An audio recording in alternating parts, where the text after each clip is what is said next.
Let's explore why people behave as they do, so you can create amazing relationships.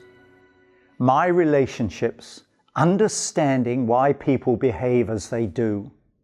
We've spent quite a bit of time giving you skills and capabilities, maps and models of reality, and powerful tools and approaches so that you can understand yourself and find the power within yourself to live the life you want to live. There'd be very, very few people who could enact and succeed with a source mission, a life purpose on their own. So we have to now start to figure out what makes other people tick. The 16th century poet John Donne, "No man is an island." We're not on our own. The Beatles, "I'll get by with a little help from my friends." So what we're going to do now is explore you gaining skills and abilities of reading other people and connecting with them so you can form better relationships. In the early 1900s, there were two very famous psychiatrists, Carl Jung and Sigmund Freud. They were both interested in psychological illnesses, how people were challenged. They had a far less well-known colleague, William Marston. He was much more interested in what drove the behavior of normal people.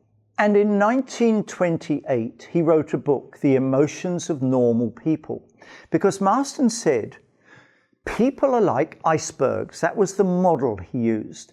Now, you would know how much of an iceberg is above the surface of the water. 10%, 15, 20%, it depends on the density of the seawater. But most of an iceberg is below the surface of the water. Marston said, what you see is people's behavior, but it's pretty clear that people behave differently in the same set of circumstances. You may have seen some of those tragic amateur videos of the Southeast Asian tsunamis. So the sea goes out and the seabed dries up. And this guy's filming, there's people walking out across the flat sand picking up fish, and there are other people running for the hills. Two entirely different sets of behavior in the same situation. And Marston's question was, why do people behave as they do? And what he said is the first layer of the iceberg below the surface is their thoughts and their feelings. So our behaviors are clearly driven by our thoughts and our feelings. If you think you're going to be late for a meeting, then you may hurry up a bit. Your thought, I'm going to be late, has driven your behavior, hurry up. Or you feel hungry and you go to the fridge and see if there's something to eat. So our feelings also affect how we behave, what we do. What Marston said is, deeper down in our iceberg, that's inside you and everybody you meet, we are driven by our values and our beliefs. Now, our beliefs are what we believe.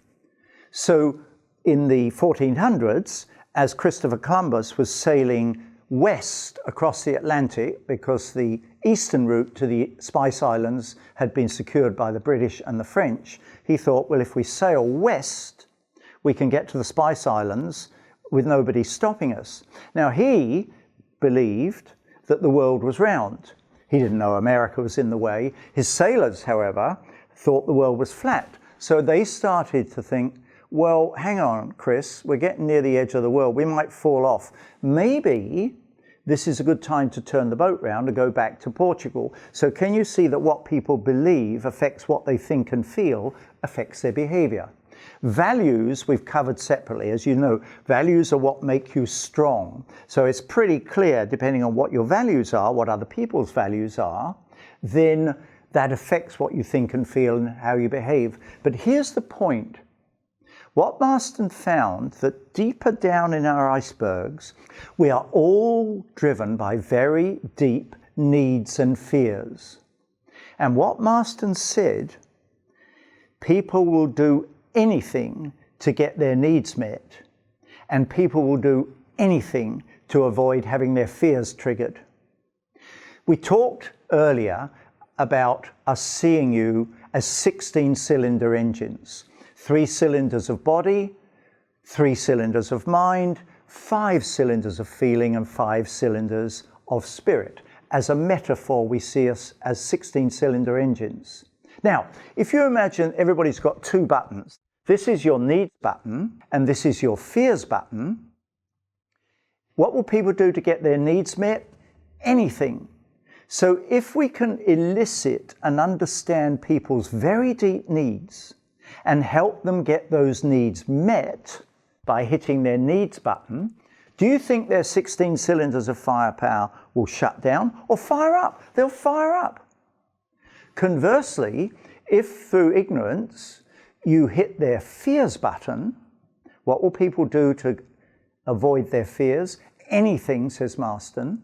Then if you hit their fears button, do you think their 16 cylinders will fire up or shut down? Shut down.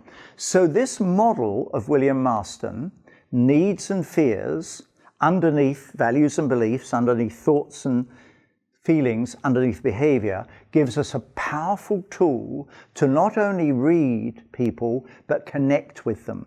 And then, of course, because we see you as a metaphysical spirit being, beneath the needs and fears in the iceberg is your spirit.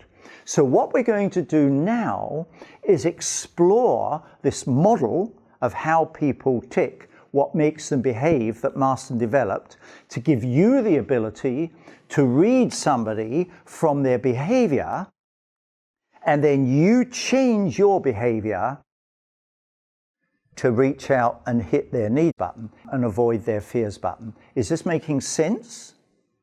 It gives you great power to understand and work optimally with people, and of course, the ability to form fabulous relationships. No man is an island. Let's make a start.